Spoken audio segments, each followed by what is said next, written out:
12वीं सदी, योद्धाओं और राजाओं का समय। भारत के दिल में एक शक्तिशाली राजपूत राजा का राज्य था। उनका नाम था पृथ्वीराज चौहान।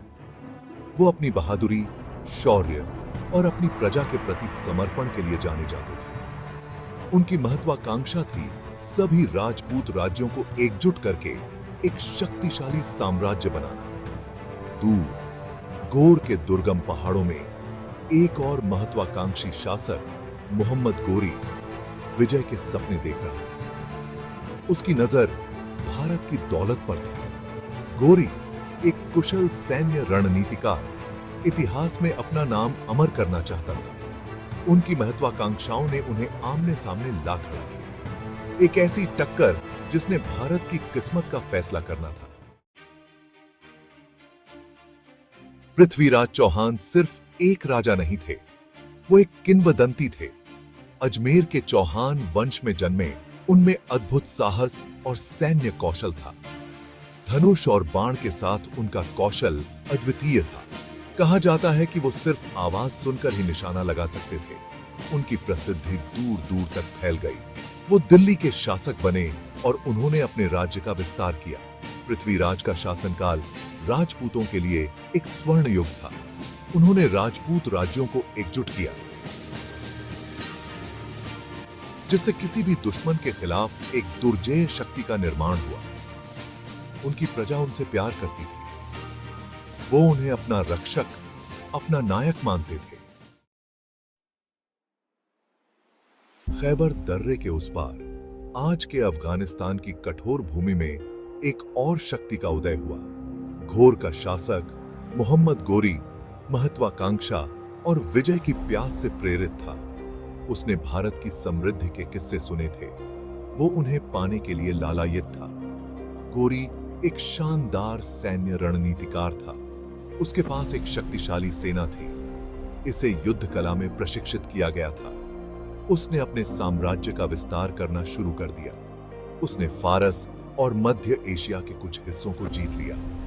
भारत अपनी दौलत और वैभव के साथ उसका अंतिम लक्ष्य था। उसकी नजर दिल्ली पर थी, जो पृथ्वीराज की शक्ति का केंद्र थी। टकराव अवश्यंभावी था। 1151 ईस्वी में दो सेनाएं तराइन के युद्ध के मैदान में मिली, जो आज के हरियाणा में करनाल के पास है। यह देखने लायक नजारा था। हाथियों, घोड़ों और पैदल सैनिकों का एक रंगीन दृश्य। राजपूत सेना अपनी भूमि की रक्षा के लिए तैयार थी। अपने युद्ध हाथी पर सवार पृथ्वीराज ने अपने आदमियों का बेजोड़ वीरता के साथ नेतृत्व किया। हवा में तनाव घुला हुआ था। टक्कर जब हुई तो धरती हिल गई। चार्ज करते हाथियों के भार तले धरती कांप उठी। आकाश में तीरों का अंधेरा छा गया। राजपूतों ने अदम्य साहस से लड़ाई लड़ी। वो अपनी मातृभूमि की रक्षा के लिए दृढ़ थे, पर गोरी की सेना दुर्जेय थी। घंटों तक युद्ध चलता रहा। भाग 5, पृथ्वीराज की विजय। राजपूत वीरता की चमक। युद्ध का रुख राजपूतों के पक्ष में हो गया। एक कुशल रणनीतिकार पृथ्वीराज ने गोरी को मात दी। उसने साहस और कौशल के साथ अपनी सेना का नेतृत्व किया। गौरी सेना को पीछे धकेल दिया गया। युद्ध में घायल गोरी मुश्किल से अपनी जान बचाकर भागा। यह गौरी सुल्तान के लिए अपमानजनक हार थी, पर यह राजपूतों के लिए शानदार जीत थी। उन्होंने अपनी भूमि की रक्षा की थी।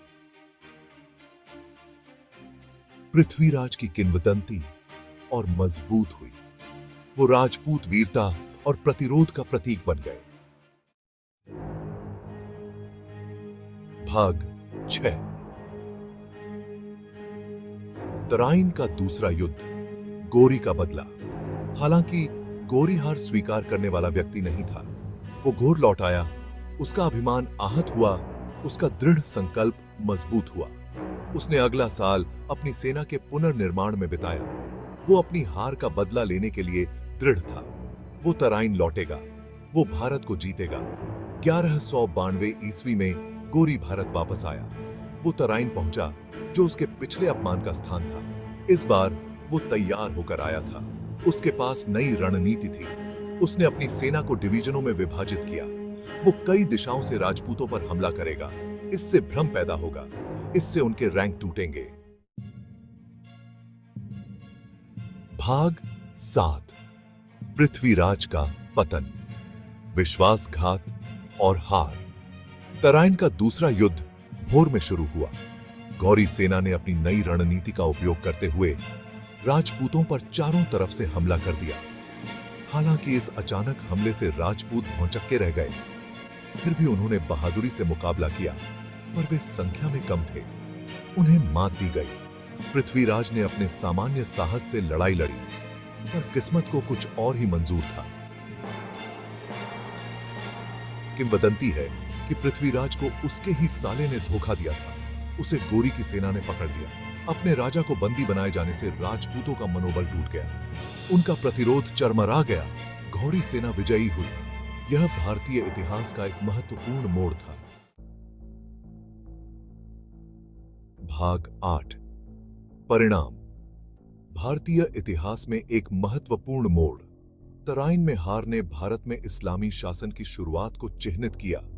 गोरी की जीत ने दिल्ली सल्तनत का मार्ग प्रशस्त किया, जिसने आने वाली सदियों तक भारत के बड़े हिस्से पर शासन किया।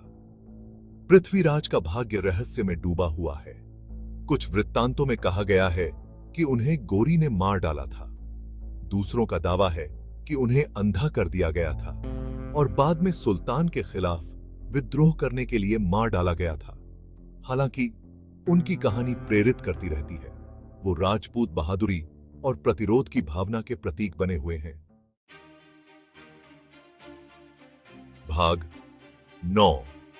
निष्कर्ष। दो योद्धाओं की विरासत।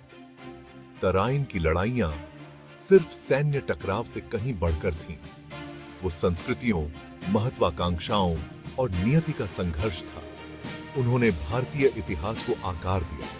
दो महान योद्धाओं पृथ्वीराज चौहान और मोहम्मद गोरी ने बहादुरी, महत्वाकांक्षा और मानवीय भावना की स्थायी शक्ति की विरासत छोड़ी।